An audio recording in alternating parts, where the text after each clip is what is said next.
Hello दोस्तों, welcome to the movie diaries. दोस्तों, आज की फिल्म है द घोस्ट राइटर। दोस्तों, फिल्म को अंत तक जरूर देखना। दोस्तों, घोस्ट सुन के आपको क्या लगा कि ये कोई सुपर नेचुरल हॉरर फिल्म है? तो मैं आपको बता दूं, इस फिल्म में ऐसा कुछ भी नहीं है। ये एक पॉलिटिकल थ्रिलर फिल्म है। दोस्तों, फिल्म शुरू करने से पहले हम जान लेते हैं कि आखिर घोस्ट राइटर किसे कहते हैं। घोस्ट राइटर वह व्यक्ति होता है जिसे ऑटोबायोग्राफी, जर्नलिस्टिक वर्क्स या स्पीचेस लिखने के लिए नियुक्त किया जाता है, जिनका लेखक के रूप में किसी दूसरे व्यक्ति को क्रेडिट दिया जाता है। जैसे कि मान लीजिए डोनाल्ड ट्रंप को अपनी ऑटोबायोग्राफी लिखनी है, तो वो किसी प्रोफेशनल राइटर को हायर करेगा। क्योंकि ट्रंप कोई प्रोफेशनल राइटर नहीं है, वो अपनी ऑटोबायोग्राफी खुद नहीं लिख सकता, पर उस राइटर की आइडेंटिटी हिडन रखी जाएगी। उसी राइटर को हम घोस्ट राइटर कहते हैं, जो पर्दे के पीछे रहकर काम करते हैं। इनका इस्तेमाल अक्सर फेमस सेलिब्रिटीज़ और पॉलिटिकल लीडर्स अपनी ऑटोबायोग्राफी, मेमोयर्स और मैगज़ीन आर्टिकल्स लिखवाने के लिए करते हैं। तो चलिए कहानी शुरू करते हैं। कहानी की शुरुआत में हम एक फेरी को देखते हैं, जो एक कोस्ट पर आकर रुकी। सारी गाड़ियाँ उस पर से उतर गई, एक गाड़ी उसी फेरी पर खड़ी रही। जब सिक्योरिटी ने चेक किया तो गाड़ी में कोई नहीं। उस गाड़ी को टो करके उस फेरी से कोस्ट पर उतारा गया। पुलिस ने आकर उस गाड़ी की छानबीन की, पर उस गाड़ी में कोई शख्स नहीं। पर बिना शख्स के तो ये गाड़ी फेरी पर आ नहीं सकती। लेकिन इसमें का शख्स आखिर गया कहाँ? अगली सुबह हम बीच पर एक शख्स की लाश पड़ी हुई देखते हैं। वहाँ कोई नहीं था। हो ना हो इस शख्स का और उस फेरी में पड़ी गाड़ी से कोई न कोई संबंध तो जरूर होगा।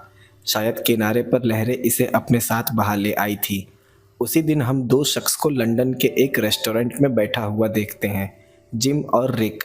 जिम एक घोस्ट राइटर है और रिक घोस्ट राइटर का एजेंट है और जिम का अच्छा दोस्त भी। वहाँ वो एडम लैंग के बारे में चर्चा कर रहे थे, जो कि पूर्व ब्रिटिश प्राइम मिनिस्टर रह चुका है।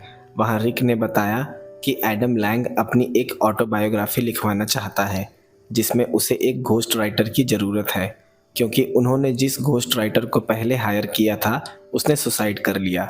यहाँ हमें पता चलता है कि बीच पर पड़ी लाश उस घोस्ट राइटर की थी, जो कि एडम लैंग की ऑटोबायोग्राफी लिख रहा था, और फेरी में पड़ी गाड़ी उसकी ही थी।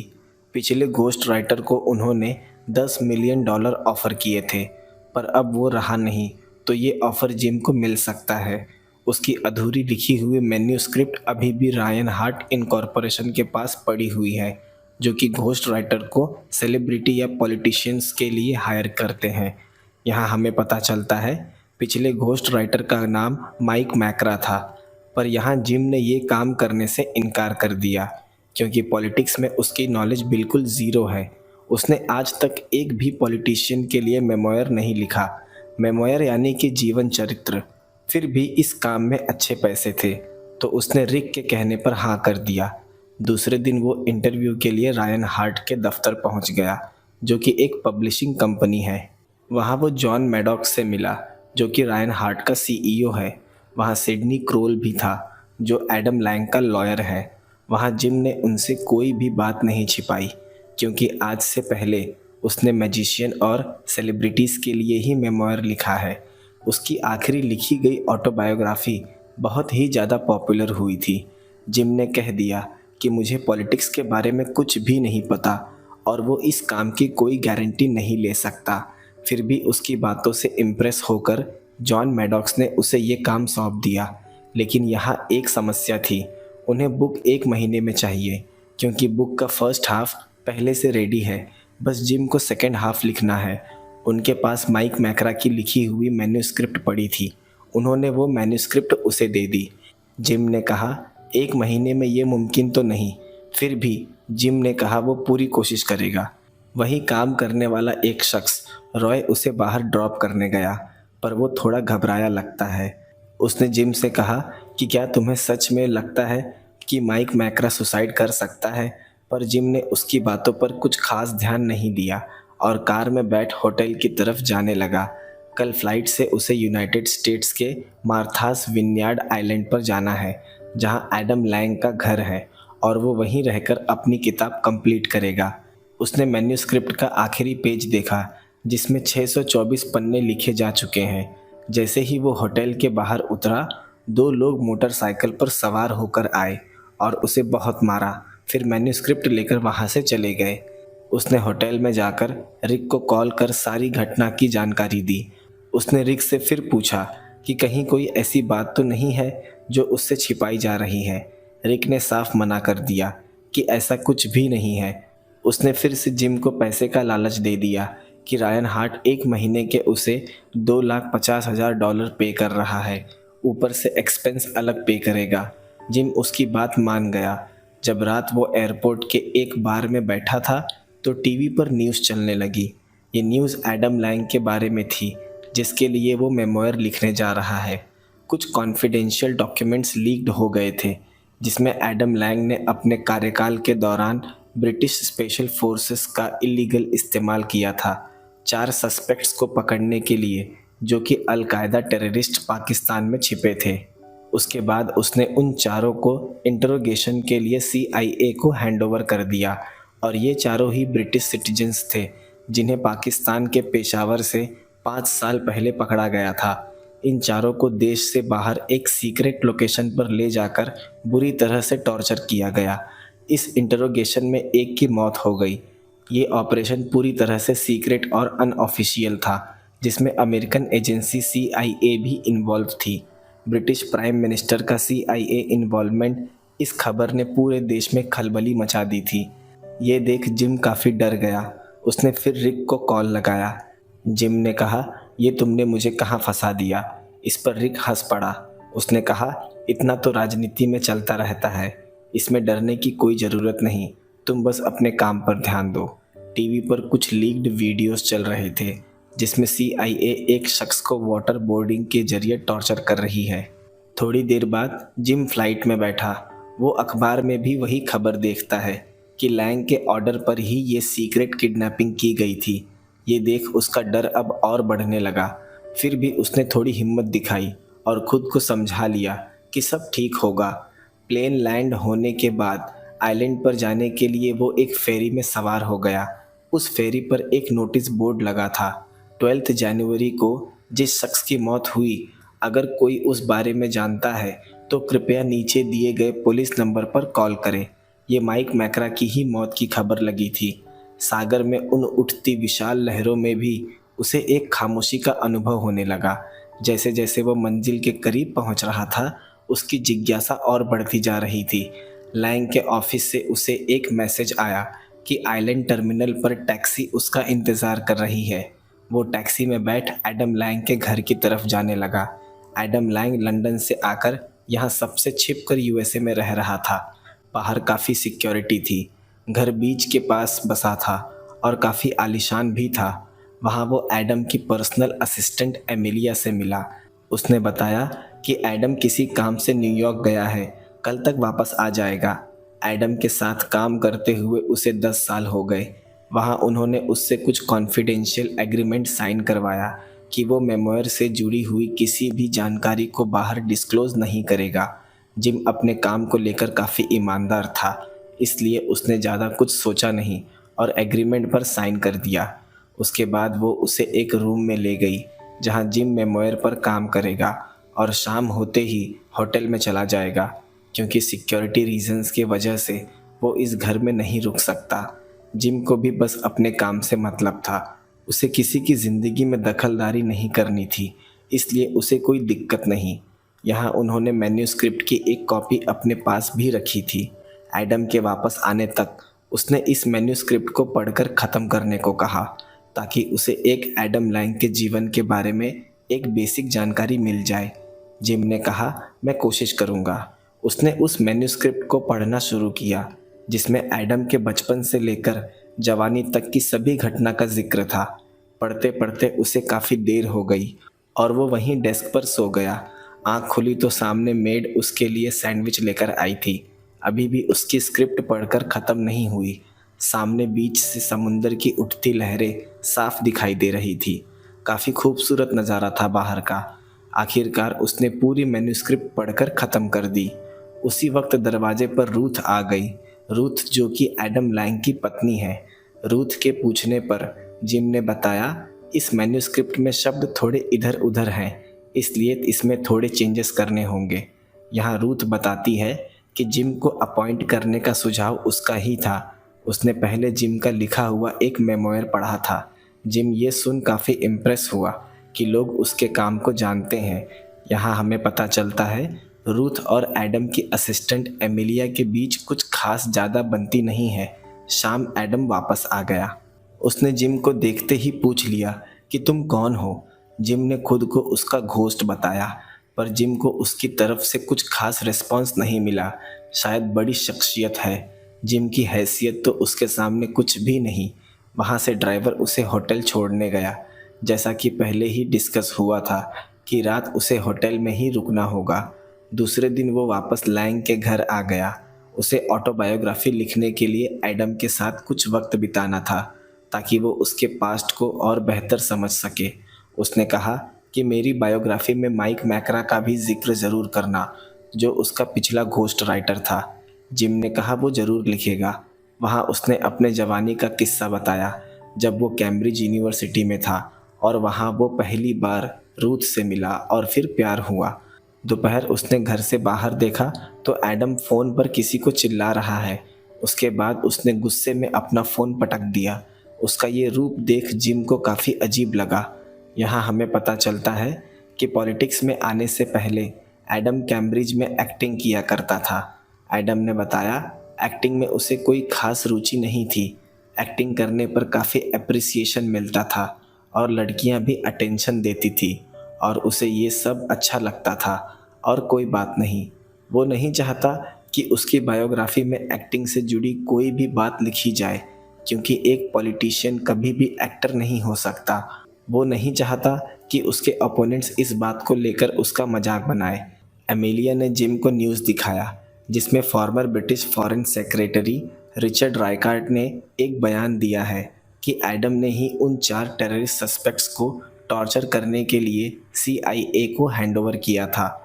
उसके इस बयान से पूरे यूनाइटेड किंगडम में सनसनी फैल गई थी, क्योंकि रिचर्ड उस वक्त एडम का सबसे करीबी दोस्त भी था और ब्रिटिश फॉरेन सेक्रेटरी भी। द हेग में स्थित इंटरनेशनल क्रिमिनल कोर्ट ने इस एलिगेशन पर छानबीन करने को कहा है।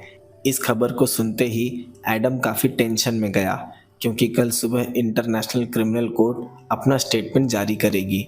शायद से एडम की पेशी भी हो सकती है। इस बात से एडम की पत्नी रूथ काफ़ी टेंशन में आ गई, क्योंकि किसी तरह से ये बात बाहर आ गई थी कि एडम मार्था आइलैंड पर है।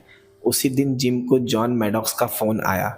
उसने कहा किसी भी तरह से 2 हफ्तों के भीतर ही मैन्युस्क्रिप्ट ख़त्म करना होगा। जिम काफ़ी सोच में पड़ गया कि 2 हफ्ते तो काफ़ी कम है। उसे नहीं लगता कि वो ये कर पाएगा। उसने एमिलिया से होटल जाकर काम करने की इजाज़त मांगी, पर एमिलिया ने उसे मैन्युस्क्रिप्ट को घर से बाहर ले जाने से मना कर दिया, क्योंकि उसमें काफ़ी बातें कॉन्फिडेंशियल थी। शाम वो होटल के बार काउंटर पर बैठ टीवी में एडम की न्यूज़ देख रहा था। वहीं पास में बैठा शख्स उससे एडम लैंग की बात करने लगा कि एडम लैंग इसी आइलैंड पर रह रहा है, पर जिम उसे इग्नोर करने लगा कि वो इस बारे में कुछ नहीं जानता और ना तो वो एडम लैंग को जानता है। वो तो बस यहाँ घूमने आया है। जिम अब काफ़ी डरने लगा था, क्योंकि यहाँ किसी पर भी भरोसा नहीं किया जा सकता। उसके बाद वो शख्स वहाँ से चला गया। सुबह फ़ोन रिंग से उसकी नींद खुल गई। वो एमिलिया का फ़ोन था। उसने जिम को जल्द से जल्द होटल छोड़ने को कहा। जब उसने खिड़की से बाहर देखा तो बाहर काफ़ी मीडिया रिपोर्टर्स आ गए थे, क्योंकि उन्हें पता चल गया था कि एडम इसी आइलैंड पर है। एमिलिया नहीं चाहती थी जिम के जरिए मीडिया को कोई भी अंदर की इन्फॉर्मेशन मिले। अब ये मुद्दा सबकी सोच से ज़्यादा बड़ा हो चुका था।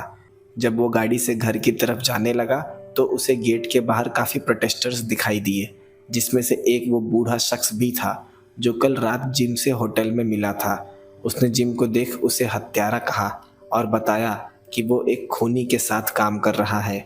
जब वो घर पहुंचा तो एमिलिया ने उससे कहा कि आज से वो यही काम करेगा। उसे होटल जाने की कोई ज़रूरत नहीं। जिम का एक रूल था कि वो कभी भी क्लाइंट के घर नहीं रुकता, पर मजबूरी में उसे रुकना पड़ रहा है।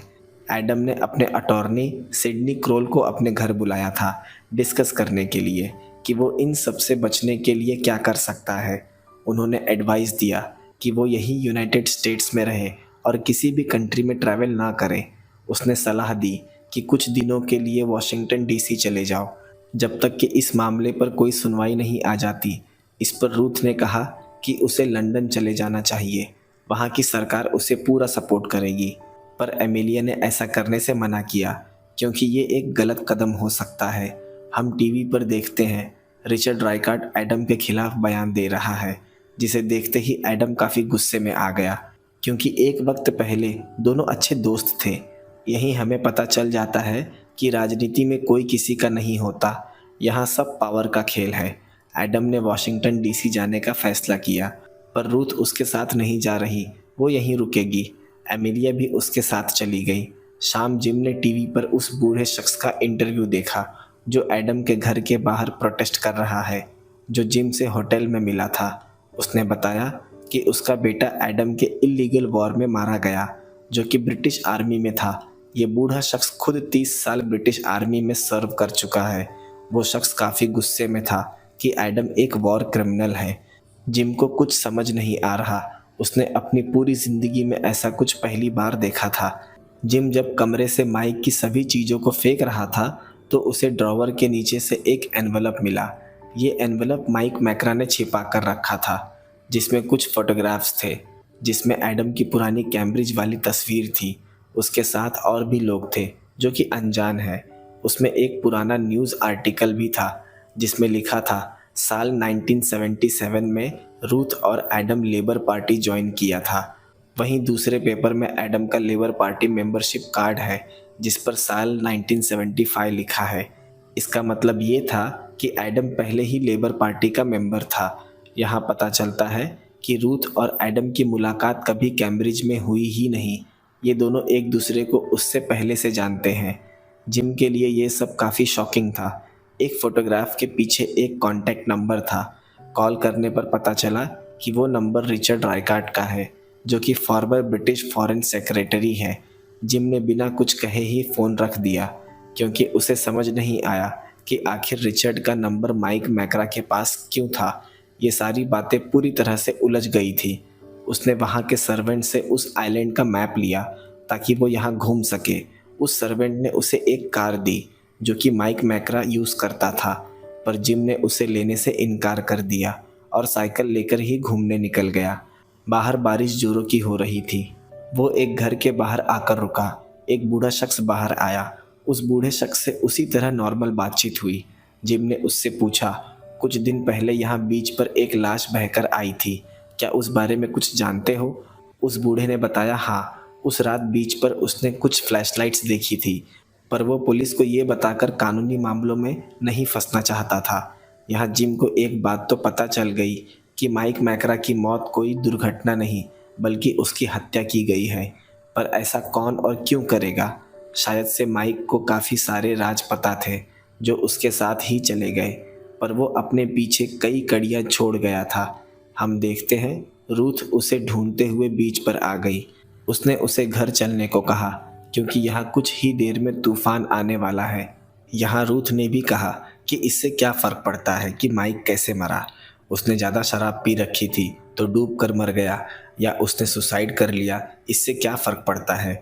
पर जिम के मन में अब भी एक सवाल था कि वो उस दिन फेरी पर क्या कर रहा था, जबकि उसका काम तो इस आइलैंड पर है।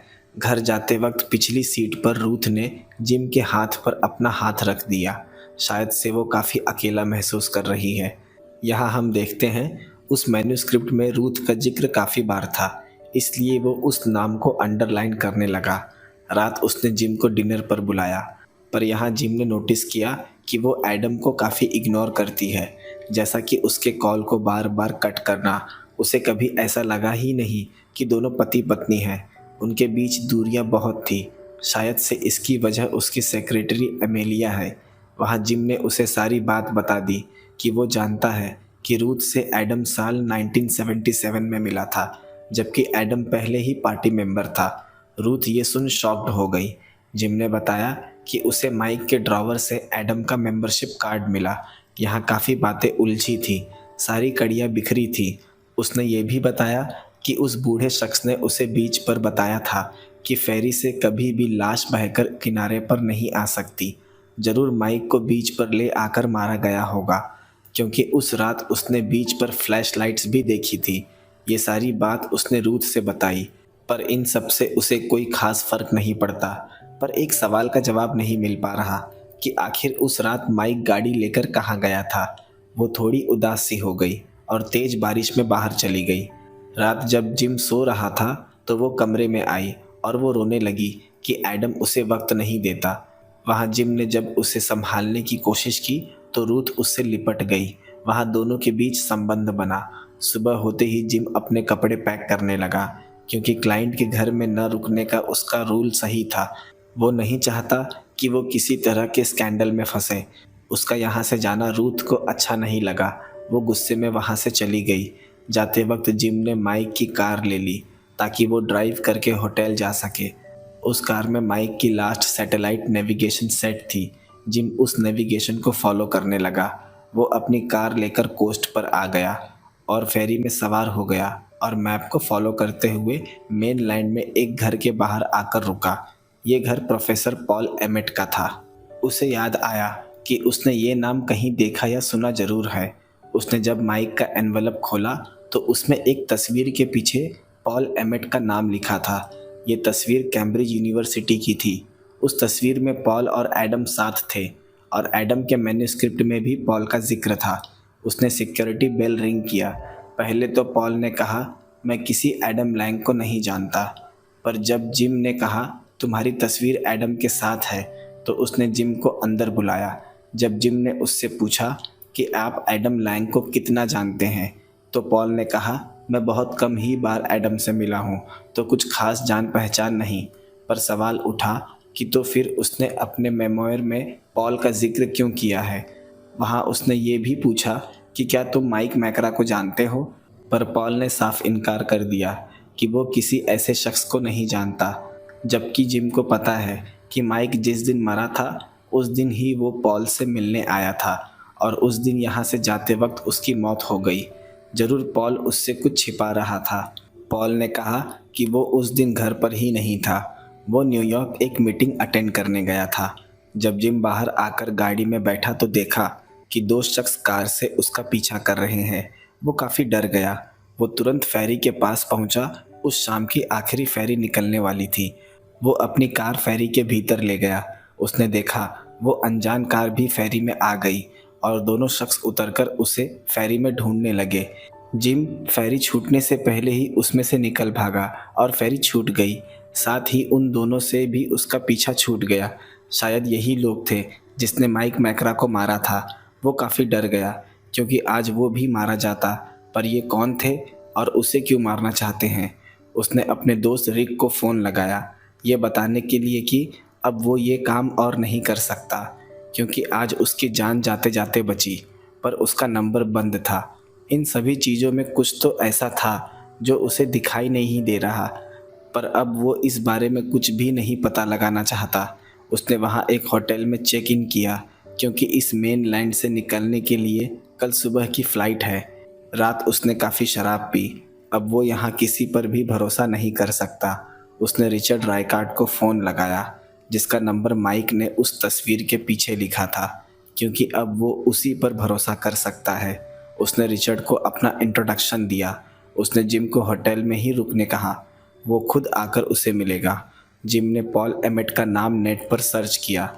वहाँ काफ़ी सारे उसे ऐसे आर्टिकल्स मिले जहाँ पॉल का नाम CIA से लिंक्ड था। पर पॉल तो एक प्रोफेसर है, उसका CIA से क्या संबंध हो सकता है। वहाँ उसे रूथ का कॉल आया। उसने रूथ से झूठ कह दिया कि वो जॉन मैडॉक से मिलने आया है, जो कि रायन हार्ट का CEO है, और आते वक्त उसकी फेरी मिस हो गई। उसके बाद जिम ने फ़ोन रख दिया। उसके बाद वहाँ होटल में रिचर्ड आ गया और उसे गाड़ी में बैठाकर सेफ प्लेस ले गया। रिचर्ड को माइक के मैन्युस्क्रिप्ट में कुछ ज़्यादा ही इंटरेस्ट था।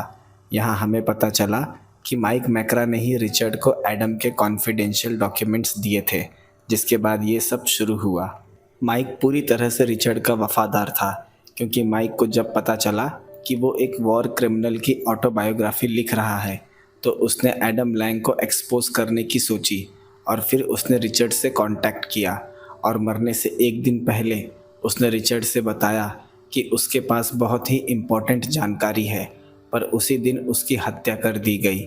उसने मरने से पहले कहा था कि सच्चाई एडम के मैन्युस्क्रिप्ट में ही है, यानी कि सब कुछ कहानी की शुरुआत में है, मतलब कि कैम्ब्रिज से ही काफ़ी राज जुड़े हैं। यहाँ जिम ने बताया कि उसे शक है कि पॉल ने ही माइक मैकरा की हत्या करवाई थी, क्योंकि पॉल एक CIA ऑफिसर रह चुका है। वो CIA के फॉरेन रिसोर्सेस डिवीज़न में काम करता था। यहाँ रिचर्ड को सारी बात समझ आ गई कि पॉल की मदद से वो 10 सालों तक प्राइम मिनिस्टर रहा, क्योंकि एडम को पॉलिटिक्स के बारे में ज़ीरो नॉलेज है। यहाँ काफ़ी बातें साफ हो गई कि एडम CIA के इशारों पर काम करता था, जिसे CIA ने यूनाइटेड किंगडम का प्राइम मिनिस्टर रिक्रूट किया था। वरना अचानक से एडम लैंग केस में USA को इतना इंटरेस्ट कहाँ से आ गया, और वो वाइट हाउस क्या करने गया था? ये सारे सवाल साफ थे, क्योंकि अगर एडम की क्रिमिनल कोर्ट में पेशी हुई तो काफ़ी लोगों के नाम बाहर आएंगे। शायद से अमेरिका के बड़ी पॉलिटिकल फिगर्स के नाम भी सामने आ जाए। Iraq war, middle east policy, star war defence, ये सब कुछ इन सब से जुड़ा है। उसी वक्त जिम को एडम का कॉल आ गया।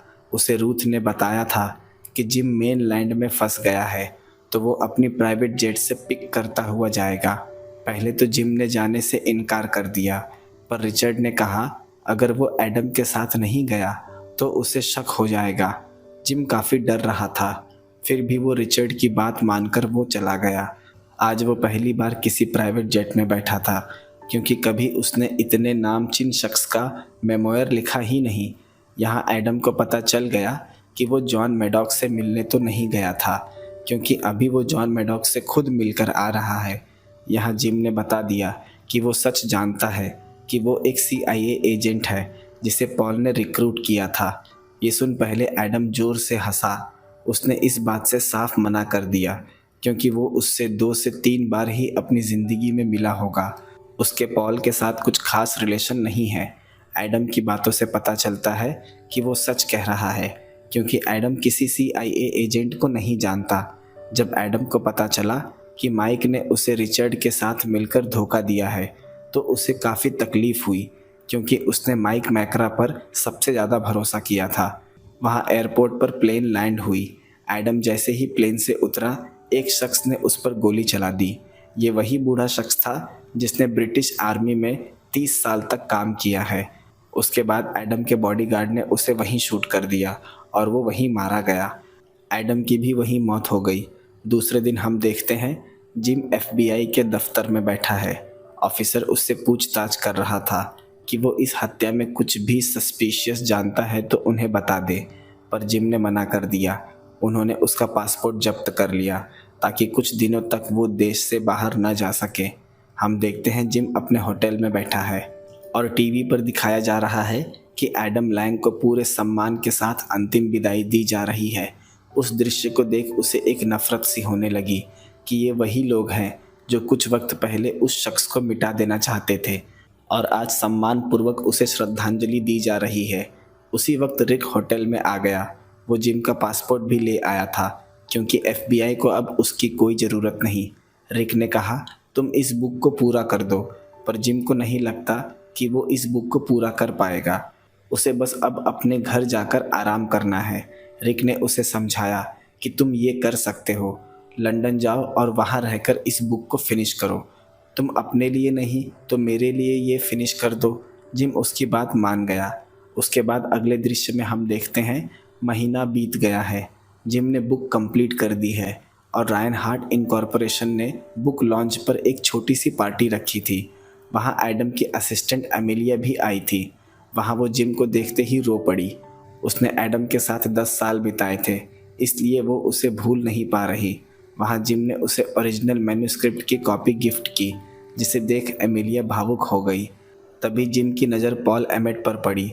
वो भी इस पार्टी में आया था और वो रूथ से काफ़ी बातें कर रहा था। यहाँ जिम कुछ समझ नहीं पाया। जब उसने एमिलिया से पूछा कि पॉल एमेट यहाँ क्यों आया है और वो रूथ से बात क्यों कर रहा है, तो यहाँ एमिलिया बताती है कि कैम्ब्रिज यूनिवर्सिटी में पॉल रूथ का ट्यूटर था। ये सुन जिम काफ़ी शॉक्ड हो गया। उसे शायद कोई क्लू मिल गया था।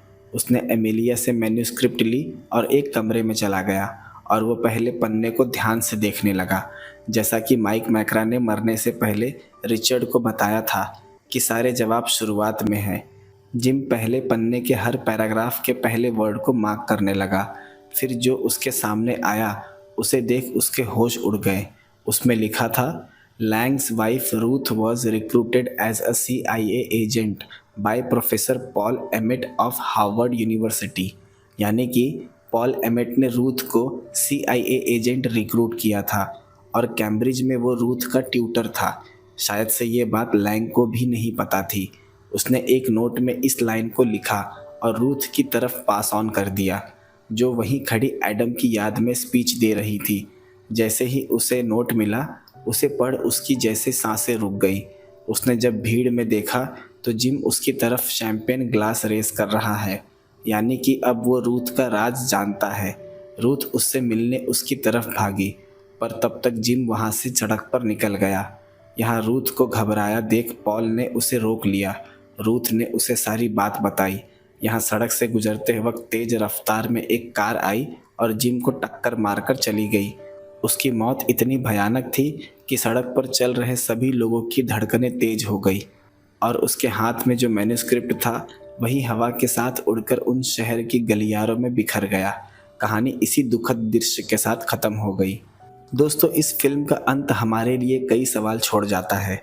शायद से एडम को भी नहीं पता था कि वो पॉल के लिए काम करता है और CIA ऑफिसर पॉल ने ही उसे रिक्रूट किया है। वो उसकी पत्नी रूथ के जरिए सारे डिसीजंस लेते थे।